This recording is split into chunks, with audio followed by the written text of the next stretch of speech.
जीवन में जब भी हमारे समक्ष संकट आता है तो हमारे पास दो मार्ग होते हैं। पहला मार्ग भयभीत हो जाना, दूसरा मार्ग साहस के साथ उसका सामना करना। दोनों का मंतव्य एक ही है, लक्ष्य एक ही है, आत्म सुरक्षा, जीवन रक्षा।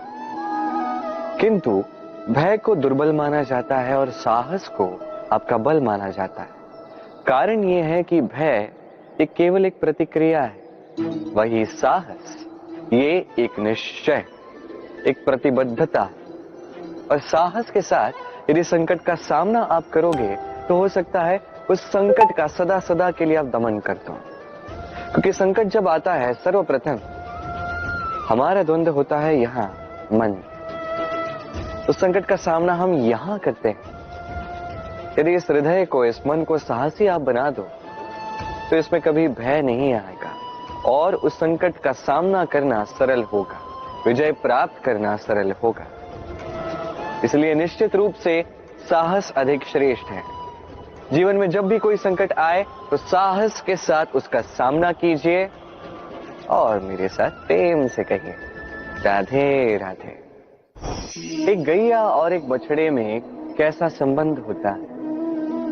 एक गैया अपने बछड़े को पुकार लगाती है और बछड़ा सहस्त्र गैयाओं में से अपनी माता का स्वर पहचान लेता है और अपनी माता से आके लिपट जाता है। अब कुछ ऐसा ही संबंध है आपके कर्मों का और आपके कर्म फल का भी। आप जो कर्म करेंगे, आपके कर्म आपके कर्म फल को पुकार लगाएंगे और आपका कर्म फल कहीं ना कहीं से आपको ढूंढते ढूंढते आके आपसे लिपट जाएगा। तो उचित तो यही होगा कि आप सत्कर्म करें, क्योंकि एक बार भले ही ईश्वर आपको आपकी भूल के लिए क्षमा करते हैं, आपके कर्म नहीं करेंगे। तो यदि आप दुष्कर्म करने वाले हैं तो आप समझ जाइए।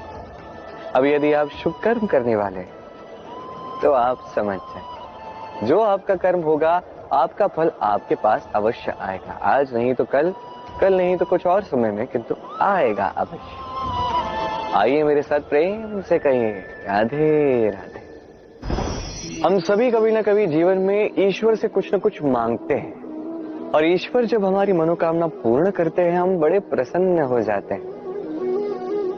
परंतु जब ईश्वर हमारी मनोकामना पूर्ण नहीं करते तब हम सोचते हैं, संदेह करते हैं, क्या सच में ईश्वर है?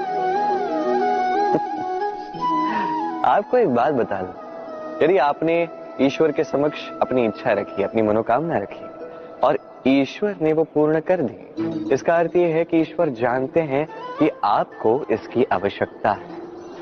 किंतु यदि आपने कामना की और वो पूर्ण नहीं हुई तो बस इतना स्मरण रखिए, ईश्वर वो सब देख सकते हैं जो आप नहीं देख सकते। दूसरा कारण ये है कि ईश्वर ये बात भली भांति जानते हैं कि जो इच्छा आप रख रहे हैं वो इच्छा आप स्वयं अपने बल पर पूर्ण कर सकते हैं। तो यदि आपकी इच्छा ईश्वर पूर्ण करते हैं तो उन्हें धन्यवाद कहिए। यदि इच्छा पूर्ण नहीं करते हैं तो और भी धन्यवाद कहिए, क्योंकि वो आपके लिए या तो अच्छा कर रहे हैं या तो आपको उतना योग्य समझ रहे हैं कि आप स्वयं अपनी इच्छा, अपने स्वप्न पूर्ण कर सकते हैं। अपना कर्म करते जाइए, जीवन में आगे बढ़ते जाइए और मेरे साथ प्रेम से कहिए राधे राधे। आम और नीम दोनों ही अपने अपने स्थान पे अत्यंत विशेष, अत्यंत श्रेष्ठ। आम हमारी शक्ति बढ़ाता है, वही नीम रोगों से लड़ने की हमारी क्षमता बढ़ाता है। अब आम अत्यंत मीठा होता है और नीम कड़वा होता है। अब क्या इस कारण से नीम को निराश हो जाना चाहिए या स्वयं से घृणा करनी चाहिए कि वो कड़वा है? कदापि नहीं। देखिए, नीम कड़वा है, इसमें नीम का कोई दोष नहीं है, दोष जिह्वा का है। जिसे मीठा भाता है और कड़वा नहीं भाता। किंतु यदि आप नीम का उपयोग अपने जीवन में नहीं करोगे तो रोगों से लड़ने की आपकी क्षमता बढ़ेगी ही नहीं। तो नींव तो है अत्यंत महत्वपूर्ण। इससे आपको क्या सीख मिलेगी? यही कि कभी भी जीवन में किसी और के मापदंडों पे स्वयं को मत परखिए। आपकी योग्यता, आपकी विशेषता, आपके गुण अवगुण, ये स्वयं आप समझ जाइए, इतना ही पर्याप्त है। आइए और मेरे साथ प्रेम से कहिएगा, राधे राधे। क्या आपने कभी कुएं से जल निकालते हुए किसी को देखा है? एक पात्र को रस्सी से बांधा जाता है, उसे कुएं में डाला जाता है, खींच के तब जल प्राप्त होता है। सरल सी बात है, परंतु कभी ये सोच के देखिए, कुएं में पात्र डालने के पश्चात यदि पात्र सीधा ही रहे तो वो जल में प्रवेश कर ही नहीं सकता। ना जल उस पात्र में प्रवेश कर सकता है, उस पात्र को झुकना पड़ता है, तब जाके जल उसमें प्रवेश करता है, तब जाके खींच के आपकी प्यास बुझती है।